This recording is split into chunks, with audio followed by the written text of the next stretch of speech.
Well, we have strange readings this weekend. Our first reading, Moses observed the law carefully. The law matters. We're supposed to know it. St. James in our second reading, be doers of the word, be doers of the law, not hearers only. Again, the law matters. We're supposed to follow it. And then the gospel. Jesus seems to say the other thing. Law doesn't matter, only your heart. In other words, don't worry about those silly rules. Kind of an interesting dichotomy we have going on here. And it looks like they're unrelated. But I would like to propose to you that all three are not just related, but saying the same thing. Imagine for a moment, how many of you have played Settlers of Catan? Anyone heard of that game? Awesome, good, best game ever. It's a board game, and my family loves to play it. You don't need to know anything about the game to understand this homily, but just know it's a board game, complicated rules. My family has been playing this since I was 11 years old. We can play 5 games in one night. We know the rules very well. Well, a couple weeks ago, my sister had a friend visiting from Florida, and she was looking forward to playing Settlers with the Durkees. So we started playing, and my sister Erin was teaching the rules, and eventually it got to the numbers portion, the probability and stats part of the game, and she goes, Steven's going to explain that because that's his thing. So I explained that, and we started playing the game. And eventually, a couple turns in, something happens, and my sister's friend makes a mistake. She breaks a rule. And I'm the bad guy, I'm like, well, you can't do that, because I want to win. Sorry. And so she's like, all right, no big deal. No one told me that, but no big deal. A couple more turns go by, and something else happens. And once again, I'm like, yeah, can't do that either. Sorry, honey.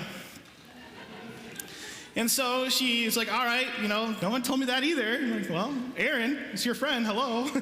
Help her out. Then another thing happens. And for those who know the game, it's the 7 rule. It's a big rule. She didn't know that one either. And she's like, you guys are the worst. You've told me none of these things. But the reason I mention this is because, because my family's played it for so long, we know the rules so well. We play it like we're playing euchre or hearts. Like, it's so easy. We can just talk, hang out, laugh, have fun. And watching my sister's friend, she's like really trying to think about every rule. She's overburdened every turn, and every little thing is a surprise. Knowing the rule frees us to follow it more readily. That's what Moses is telling us in our first reading. The more that we know the rules, the more that we observe them, the more that we can just live them. It doesn't take much effort. We just do it. That's exactly what Moses is talking about for us in our first reading. But then, our second, be doers of the word, not hearers only. Imagine this example. You're playing baseball, your team's in the field, and the person comes up, hits a pop fly, your teammate catches the ball, looks at the person and says, hey man, you're out. Oh no, we don't play by that rule. I'm not out, I'm on first base. You're like, all right, who is this guy?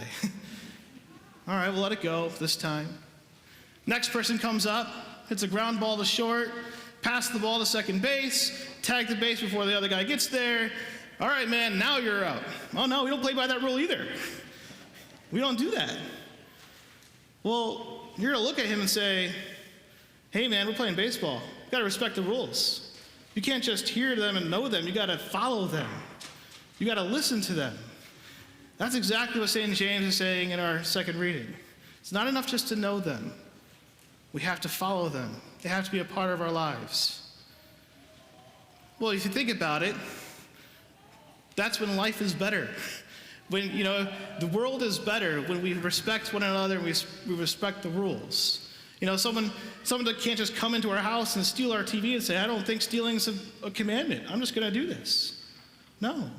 We live together well when we respect the rules with each other. It actually increases our love and our unity. Then finally, Jesus in our gospel. You follow the rules for the rule's sake, but I want your heart. Is Jesus saying the rule doesn't matter? No. He's saying, I want your heart first. Do what this thing I'm telling you to do for me, not for the rule itself. Consider this example. Someone comes to me and says, Father, I've been told it's good to pray a holy hour every day. Now, I think most people, 25 to 30 minutes I would encourage, but an hour is a lot, but if you can do that, great. But you know what, Father?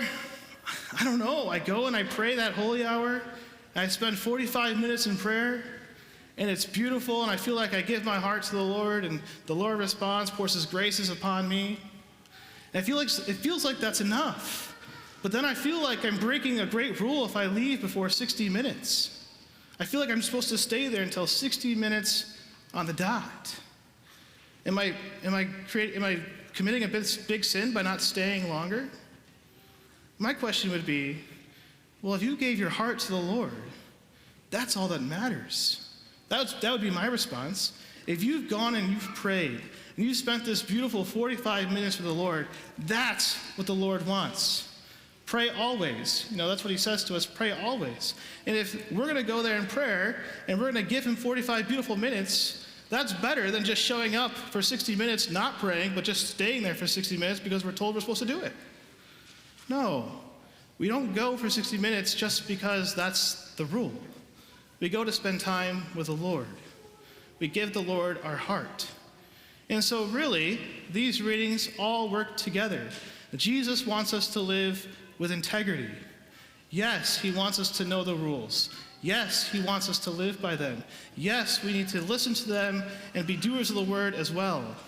But most of all, we do these things, we follow God's commandments because of love. Because we're giving everything back, we're giving our whole hearts to him. And in doing that, we not only just live freely with ourselves, we live with great joy with one another. Because as we love God and love one another, we truly live a free and happy life. And so be doers of the word, not hearers only. Follow the rules and give our heart to the Lord.